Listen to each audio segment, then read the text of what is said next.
Buenas tardes a todas y todos. Bienvenida, presidenta de la Comisión Nacional de los Derechos Humanos, maestra Rosario Piedra Ibarra. Vivimos una prolongada crisis de derechos humanos que se caracteriza por altos niveles de violencias de diversos tipos.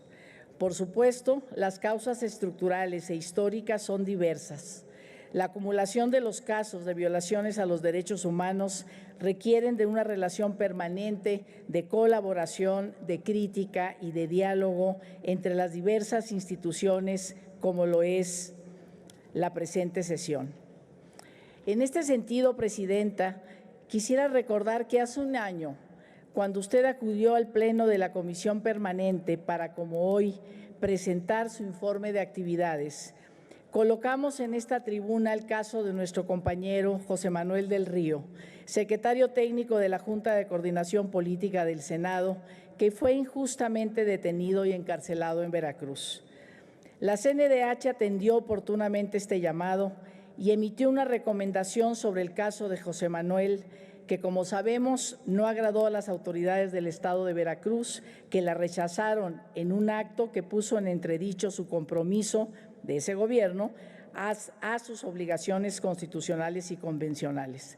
Afortunadamente, la recomendación 59/2022 reconoció múltiples irregularidades que afectaron los derechos básicos de José Manuel, por lo que fue clave en su posterior liberación. El Grupo Parlamentario de Movimiento Ciudadano le reconoce, maestra Rosario Piedra, por esa intervención concreta que consideramos fue oportuna e imparcial. Los desafíos que enfrenta el Estado en diversas materias han crecido en los últimos años y son más visibles porque los derechos reconocidos, en especial desde la reforma constitucional del 2011, son cada vez más conocidos y exigidos por personas y colectivos. Una ciudadanía más informada y participativa ha sido clave para consolidar el régimen de derechos humanos y enfrentar cualquier intento de regresión. La situación es alarmante. Se ha arrebatado la vida de más de 132,000 personas. Tenemos a miles de familias recorriendo el país en busca de aproximadamente 100,000 personas desaparecidas. Se ha extinguido la voz de 97 defensores de derechos humanos y 34 periodistas. En 2021, más de 44,000 personas fueron desplazadas de sus hogares para huir de la violencia y la inseguridad. Esta lamentable situación de derechos humanos es equiparable a la que viven usualmente los países que atraviesan una guerra. Las comparaciones de cifras que se hacen con las lamentables circunstancias humanitarias en Siria, Afganistán o Ucrania no son ninguna exageración. Sin embargo, podemos coincidir en un problema lacerante de nuestro país, además de la violencia, que es la desigualdad. Por esta razón, valoramos la emisión de un número importante de recomendaciones sobre casos que implican el derecho a la salud, a la educación y también el derecho al trabajo en los conflictos laborales con personas trabajadoras al servicio del Estado. Es indispensable que la CNDH siga definiendo criterios por los que se puede exigir la garantía de estos derechos. En particular, la reciente facultad con respecto a la actuación de servidores públicos en cuanto a derechos laborales es un ámbito que tiene aún mucho camino por recorrer, presidenta, y será más necesario porque en la actual y la pasada legislatura, se han dado pasos históricos en materias como personas trabajadoras del hogar, contra el outsourcing, democracia sindical, teletrabajo y vacaciones. Las demandas que se susciten en estos temas llegarán a las autoridades competentes y será vital contar con la posibilidad de recurrir a la CNDH en aquellos casos en que las autoridades, por comisión o por omisión, hayan vulnerado estos derechos laborales. Lo mismo puede decirse de las reformas que están próximas a aprobarse o entrar en vigor, como son acoso y violencia laboral, igualdad de remuneración entre mujeres y hombres y empleo para las personas con discapacidad.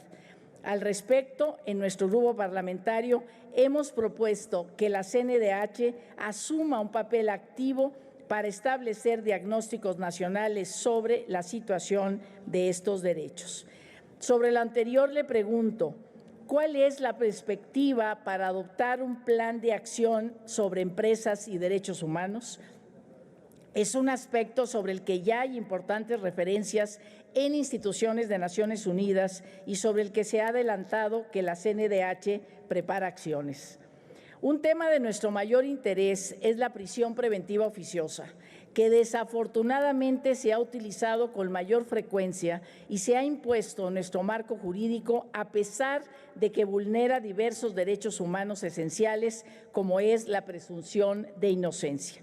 El abuso de la prisión preventiva criminaliza la pobreza, porque afecta especialmente a quienes menores oportunidades tienen para contar con acceso a la justicia y porque permite la reproducción de los círculos de violencia en las comunidades.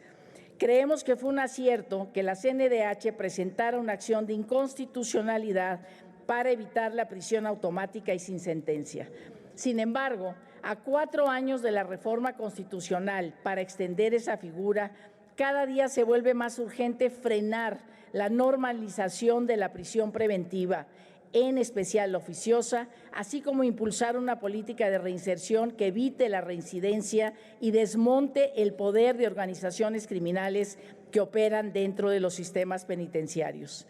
Considerando que 4 años ha sido tiempo suficiente para evaluar las repercusiones del uso extendido de la prisión preventiva oficiosa, pues existen los datos oficiales, le pregunto, ¿qué diagnóstico tiene la CNDH sobre los derechos de las personas que permanecen en prisión preventiva? ¿Qué acciones está tomando la Comisión para evitar el uso indiscriminado de la prisión preventiva oficiosa y fortalecer procesos penales apegados a derechos? En los últimos años, los derechos humanos de las mujeres han ocupado un lugar primordial en la opinión pública. Gracias a la movilización inédita que ha ocurrido en el país, a los feminismos que convocan en marzo y en cada ocasión que se presentan casos de alto impacto de mujeres agredidas, desaparecidas, detenidas o asesinadas. También han cobrado gran relieve las causas por los derechos sexuales y reproductivos, el trabajo remunerado y no remunerado, en especial la economía del cuidado. ¿Qué nos puede informar acerca de las respuestas de la CNDH ante las agendas feministas? ¿Cómo evalúa la Comisión las decisiones que reducen los servicios de cuidado y cómo va a participar para adoptar una perspectiva de derechos en la construcción de un sistema nacional de cuidado? La inercia de administraciones anteriores para entregar a las Fuerzas Armadas tareas sustantivas de seguridad pública no solo no se detuvo, Presidenta, sino que se expandió a aspectos que era difícil imaginar, como obras públicas y la administración de servicios como puertos o aduanas. Lamentamos que la CNDH se haya negado a reconocer la prioridad de principios de derechos humanos ante las diversas reformas y decretos que han dado labores que no le corresponden al Ejército y la Marina, cuyo objetivo, muy importante y muy loable, es la defensa de la soberanía nacional. Los órganos de derechos humanos de la ONU y del sistema interamericano y, por supuesto, las organizaciones de la sociedad civil nacionales e internacionales han dado suficientes argumentos y evidencia para afirmar que la presencia permanente de las Fuerzas Armadas en la seguridad pública constituye un riesgo claro para el deterioro de los derechos humanos.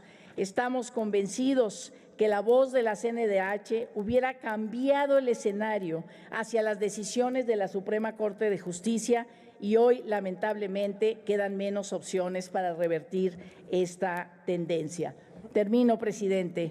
En particular, quisiera que nos informe qué acciones está tomando para salvaguardar la vida y la integridad de los defensores Ricardo Lagunes y Antonio Díaz, que hace algunos días fueron privados de la libertad y están desaparecidos en Michoacán.